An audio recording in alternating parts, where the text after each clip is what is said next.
औज़ु बिल्लाहि मिनश शैतानिर रजीम बिस्मिल्लाहिर रहमानिर रहीम। आज सबक नंबर 4 एराब और हरकत के बारे में।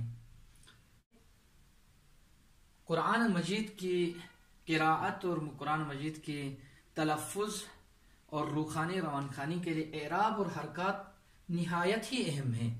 इस तरह हुरूफ का तलफ़्फ़ुज़ सही था, इस तरह एराब की पहचान निहायत ही ज़रूरी है कुरान मजीद की तिलावत और रूखानी रवानखानी के लिए, यानी कुरान को पढ़ने के लिए। एराब या हरकत 3 किस्म के होंगे। पहली हरकत ज़बर कहते हैं इसको, यानी किसी भी हरफ के ऊपर इस तरह की छोटी सी लाइन या लकीर हो तिरछी शक्ल में, इसको ज़बर कहा जाता है, ज़बर। और इसी तरह किसी भी हरफ के नीचे इसी तरह की तिरछी लकीर या लाइन नीचे हो तो उसको हम कहते हैं ज़ेर। ज़ेर के माने भी है नीचे, ज़ेर, ज़ेर यानी नीचे, ज़ेरी नहीं कहते हैं जैसे, ज़ेरी यानी नीचे। इसी तरह किसी हरफ के ऊपर छोटा सा वाव की शक्ल में इस तरह गोल की एक गोल शक्ल हो, छोटा वाव समझें, इसको हम कहेंगे पेश। तो ये 3 हरकत हैं, इनकी आवाजें भी मुख्तलिफ होंगी। ज़बर पढ़ते हुए मुंह खुल जाता है, इसलिए अरबी में इसको फतहा भी कहते हैं। ज़बर को मुंह खुल जाता है इसलिए फतहा, फतह यानी खोलना, मुंह खोल के। ज़ेर को कसरा भी कहते हैं, अरबी में कसरा यानी होंठ का शिकस्ता होना, टूट जाना। ज़ेर वाले हरफ को पढ़ते हुए होंठ नीचे आ जाते हैं, गिर जाते हैं। अभी आपको प्रैक्टिस करके दिखाएंगे। उसके बाद पेश को अरबी में ज़म्मा भी कहते हैं, मतलब यानी ये ऐसी हरकत है, अगर किसी हरफ के ऊपर आती है तो होंठ जो है ना जम गोल हो जाते हैं, मिल जाते हैं, गोल गोल शक्ल इख्तियार करते हैं, इसको ज़म्मा कहते हैं। उर्दू में हम इसको पेश कहेंगे। अब इनकी आवाजें मुख्तलिफ आवाजें होंगी, ज़बर की अलग आवाज, ज़ेर की अलग और पेश की अलग आवाज होगी। और मसलन हमजा पे ये इराब लगा के देखते हैं। अब देखिए हमजा पे अगर हम ज़बर लगाते हैं तो ये आवाज देगा आ, आ, आ आवाज देगा। अगर ज़ेर लगाएंगे तो ई, ई, और पेश लगाएंगे तो ऊ, ऊ। ये अलिफ, अलिफ, अलिफ।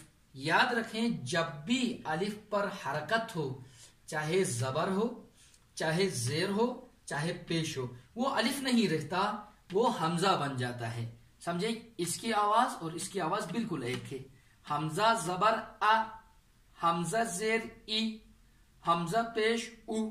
इसी तरह ये हमजा ज़बर आ, इसको अलिफ ज़बर आ पढ़ना सही नहीं है, बल्कि पढ़ेंगे ये भी हमजा ज़बर आ, हमजा ज़ेर ई, हमजा पेश ऊ।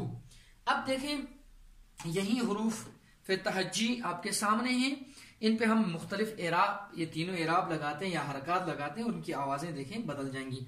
अलिफ को हम इसी शक्ल में छोड़ देते हैं, अगर इसमें हरकत डालेंगे अलिफ नहीं रहेगा, ये हमजा हो जाएगा, तो ये अलिफ ही पढ़ेंगे। उसके बाद बा पे ज़बर लगाते हैं तो इसकी आवाज बन जाएगी बा ज़बर बा।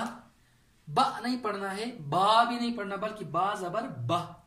जैसे ता पे ज़बर लगाएंगे ता ज़बर ता, सा पे ज़बर लगाएंगे सा ज़बर सा, जीम पे लगाएंगे जीम ज़बर जा, हा पे लगाएंगे हा ज़बर हा, खा पे लगाएंगे तो खा ज़बर खा, दाल पे लगाएंगे तो दाल ज़बर दा, दाल पे लगाएंगे तो दाल ज़बर रा, रा पे लगाएंगे तो रा ज़बर रा, जा पे लगाएंगे तो जा ज़बर जा, सीन ज़बर सा, शीन ज़बर शा, स्वाद ज़बर स्वा, द्वाद ज़बर द्वा, त्वा ज़बर त्वा,